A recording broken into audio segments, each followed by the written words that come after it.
अस्सलाम वालेकुम जी, welcome to my YouTube channel. और दोस्तों आज हम जिक्र करेंगे फ़लस्तीन और इसराइल के दरमियान जारी लड़ाई को, जिसको तकरीबन 2 महीने मुकम्मल हो चुके हैं। और जब तक आप मेरी वीडियो देखेंगे शायद 2 महीने से ऊपर भी ये हो चुके। क्या इसराइल ये जंग हार रहा है? फ़लस्तीन और इसराइल की लड़ाई में किसका सबसे ज़्यादा नुकसान हो रहा है और आलमी बरादरी इसमें क्या रोल अदा कर रही है, जिक्र करेंगे आज के इस मुख्तसर से रहम वीडियो में। लेकिन दोस्तों वीडियो में आगे बढ़ने से पहले अगर आप मेरे चैनल पर नए हैं तो जल्दी से मेरे चैनल को सब्सक्राइब कर दीजिए। दोस्तों हम सब जानते हैं कि 7 अक्टूबर 2023 को जो है फ़लस्तीन की तंजीम हमास ने इसराइल के ऊपर अटैक किया था। तकरीबन 5000 रॉकेट फायर किए थे। जिस टाइम ये रॉकेट फायर किए गए तो पूरी दुनिया जो है हमास के इस हमले की शदीद मजम्मत कर रही थी और वो कह रही थी कि जो इसराइल के ऊपर अटैक किया गया है उसको अपने दिफा का एजाज़ हासिल है, यानी कि वो दिफा कर सकती है, उसको ये राइट है कि वो डिफेंड करे। और उसके जवाब में इसराइल ने जो है फ़लस्तीन के ऊपर भी बमबारी की। शुरू में दुनिया ने इसराइल को सपोर्ट किया, लेकिन अब इसराइल आस्ता आस्ता अपनी ये सपोर्ट खोता जा रहा है। हम सब जानते हैं कि 7 अक्टूबर को जो है ये हमला हुआ, पहला हमला जो है हमास ने किया, 5000 रॉकेट फायर किए, क्योंकि इसराइल के अंदर उनका कोई मजहबी इवेंट चल रहा था, म्यूजिकल नाइट चल रही थी, जिसमें बहुत सारे फॉरेनर लोग भी शिरकत कर रहे थे।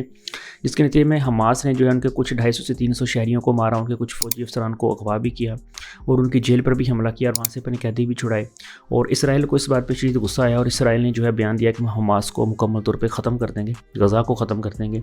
जिसके नतीजे में इसराइल ने जो है फ़लस्तीन के ऊपर शदीद बमबारी की।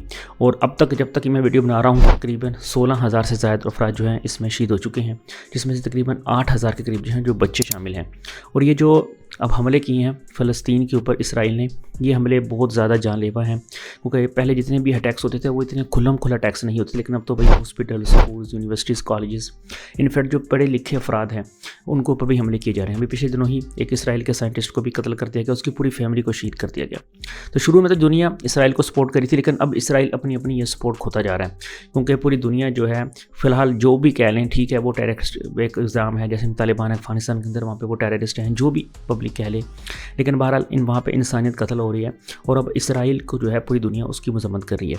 इसकी वजह यह भी है कि अमेरिका का तो आशीर्वाद हासिल है इसराइल को कि वो फ़लस्तीन के ऊपर हमले कर सकता है, लेकिन बहरहाल फ़लस्तीन के जब से उसने ज़मीनी हमले करने शुरू किए हैं उससे इसराइल को बहुत ज़्यादा नुकसान हो रहा है, क्योंकि अब तक तकरीबन इसराइली फ़ौजी भी 300 से ज़्यादा मारे जा चुके हैं, क्योंकि ज़मीनी हमले करने के बाद से ही पूरी दुनिया उनके खिलाफ थी। लेकिन पिछले दिनों हम सब ने देखा कि इन दोनों के दरमियान 4 रोज़ की जंगबंदी भी हुई, जिसके नतीजे में दोनों ममालिक के दरमियान जो है एक मुद्दा हुआ, जिसमें तय पाया गया कि दोनों एक दूसरे के कैदियों को रहा करेंगे।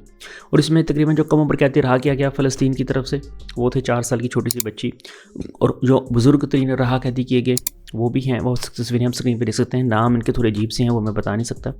बहरहाल ये कुछ अफराद जो रिलीज़ किए गए। और ये 4 दिन के मुआहदे के दौरान जो है फ़लस्तीन का जो बॉर्डर है रफ़ा क्रॉसिंग, वहाँ पे कुछ इमदादी ट्रक्स खड़े थे, उनको भी कहा गया कि आप वहाँ जाके इमदाद दे सकते हैं, जिसमें कुछ फ्यूल था, फूड था, और जितने भी अरब ममालिक ने उनकी मदद की थी उसका वो सामान उन ट्रकों के अंदर मौजूद था और वो वहाँ जाके जो है उनको पहुँचा रहे थे। अब ये जो मायदा होता है इसके नतीजे में जो है इसराइल ने जो है फ़लस्तीन के तकरीबन 100 से ज़्यादा जो अफरादों को रहा किया है, जिसमें उनके अपने कुछ ख़ास मुजाहिदीन भी शामिल हैं, कुछ आम पब्लिक के लोग भी शामिल हैं। लेकिन जो फ़लस्तीन ने जो इसराइल के लोग रहा किए हैं वो तकरीबन 58 के करीब लोग रहा किए हैं, और बड़े स्लोली वो स्पीड है, यानी कि जो फ़लस्तीन है वो बहुत स्लो उनके अफराद को रहा कर रहा है। और इसके नतीजे में अब ये वो डिमांड भी कर रहा है कि अगर हम आपके मज़ीद भी अफराद रहा करेंगे अगर आप हमारे ख़ास मुजाहिदीन छोड़ें। और इसमें कुछ ख़ास टेररिस्ट लोग भी शामिल हैं और इसमें कुछ बेगुनाह लोग भी शामिल जा रहे हैं, क्योंकि इसकी आड़ में जो फ़लस्तीन की जो तंजीम है हमास, वो बहुत सारे टेररिस्ट ग्रुप्स को जो है वो रिलीज़ करवा रही है सिर्फ़ और सिर्फ इसकी आड़ में। तो बहरहाल ये जंग अब अपने इख्तिताम की तरफ पता नहीं कब जाएगी, क्योंकि पूरी दुनिया में इसके अंदर बहुत रसी एहतजाज हो रहे हैं कि इस जंग को बंद करा जाए, क्योंकि बहरहाल नुकसान तो दोनों ममालिक की पब्लिक का ही हो रहा है और इस पर किसी को भी कोई इतराज़ नहीं है। ठीक है, कुछ वक्त पहले पब्लिक बटी हुई थी, वो इसराइल के हक़ में थी, कुछ फ़लस्तीन के हक़ में थी, लेकिन अब सारी दुनिया यही कह रही है कि इस जंग को रुकना चाहिए, क्योंकि इससे इंसानी बुरान का ख़तरा पैदा हो रहा है। गज़ा की पट्टी मुकम्मल तौर पर तबाह होकर रह गई है और वहाँ पर तकरीबन 75% जो कि इमारतें थी वो बिल्कुल तबाह बर्बाद हो गई हैं।